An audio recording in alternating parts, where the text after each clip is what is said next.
Okay, so you want to own an apartment complex. Here's the version everyone pictures. One building, 50 units, 50 tenants each writing you a check on the first of the month. No searching for a tenant every year like a single rental house. No toilet calls at midnight because you've got a maintenance team for that. Just 50 streams of rent flowing into one bank account every single month, like owning 50 rental houses, except you only had to buy one thing. It sounds like the shortcut every landlord secretly wishes existed. Skip the years of buying one house at a time and jump straight to owning 100 doors under a single roof, and the appeal is real. Multifamily real estate has quietly become one of the favorite asset classes of institutional investors, pension funds, and private equity firms, specifically because rent is one of the most stable, recession-resistant forms of income that exists.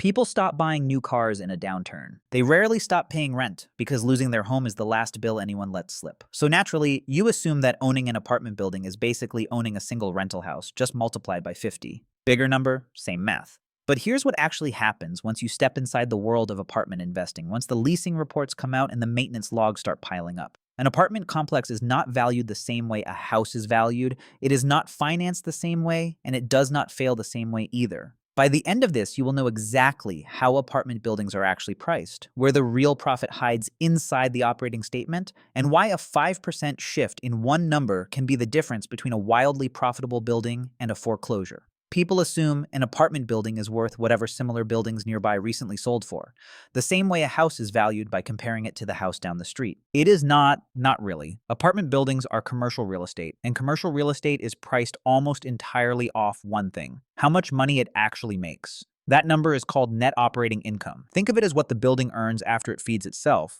covering payroll for the leasing office, maintenance, insurance, property taxes, and utilities, but before the mortgage payment. Investors then divide that number by something called a cap rate, essentially a percentage that reflects how hard buyers in that market expect the building to work for every dollar they invest. A building earning $500,000 a year in net operating income in a market where buyers expect a 5% return is worth $10 million.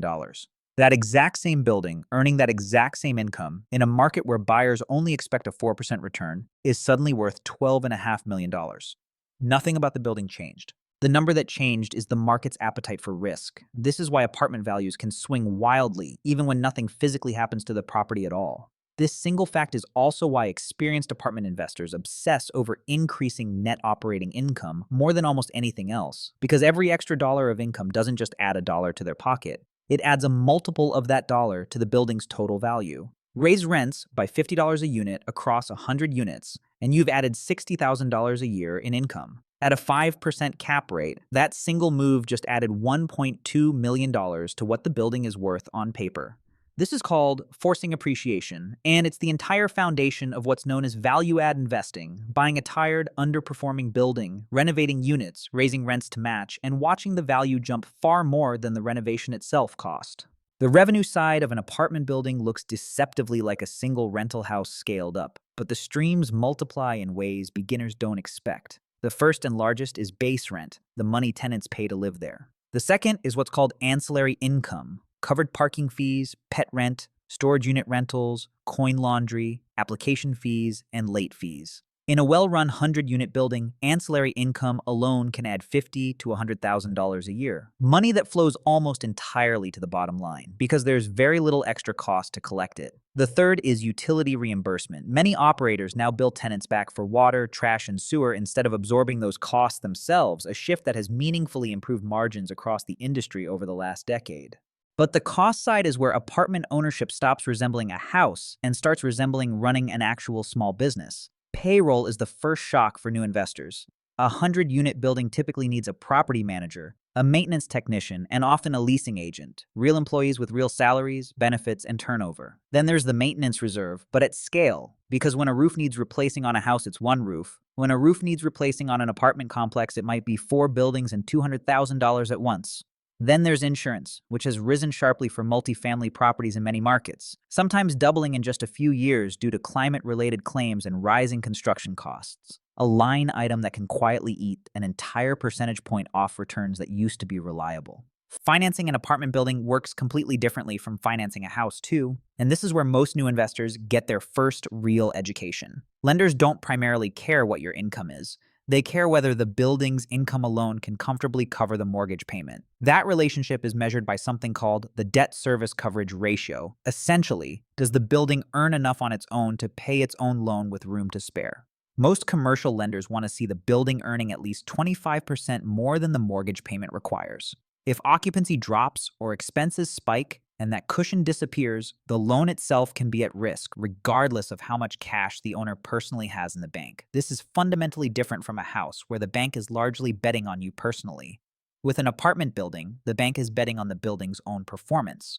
Because a single apartment complex is often a multi-million-dollar purchase, most individual investors can't buy one alone, which is why the industry runs heavily on syndication, a structure where one lead investor, called the sponsor, finds and manages the deal, while a group of passive investors each contribute capital in exchange for a share of the ownership and the cash flow. This is how ordinary people end up owning a slice of a 200-unit apartment complex without personally signing for an 8-figure loan. Though it also means their returns depend entirely on the sponsor's skill at actually running the property well. There's one more cost most beginners never account for until it hits them: turnover. Every time a tenant moves out, that unit has to be cleaned, repainted, and sometimes have carpet or appliances replaced before the next tenant moves in, and it sits empty and earning nothing the entire time. In a 100-unit building with typical turnover, that can mean 10 to 20 units cycling through this process every year, each one costing anywhere from $500 to a few $1,000s in labor and materials, plus the lost rent for however many weeks it sits vacant. Buildings that keep tenants happy and renew leases save an enormous amount of money simply by avoiding this cycle. Which is why experienced operators treat tenant retention as a real financial strategy, not just good customer service. On the tax side, apartment owners get access to a tool most house hacking landlords never touch: cost segregation. Instead of depreciating the entire building slowly over 27.5 years, the way a single rental house typically works, an engineer can break the building down into its individual components: carpet, appliances, parking lot, fencing, and depreciate many of those components much faster.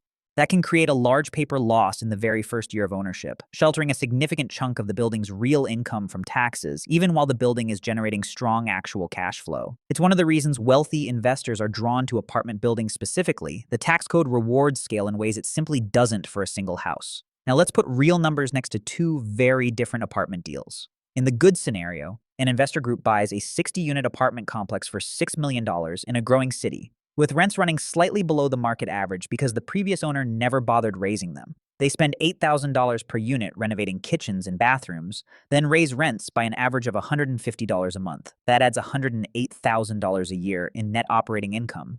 At a 5.5% cap rate, that alone increases the building's value by nearly $2 million, on top of the normal rent collected every month along the way.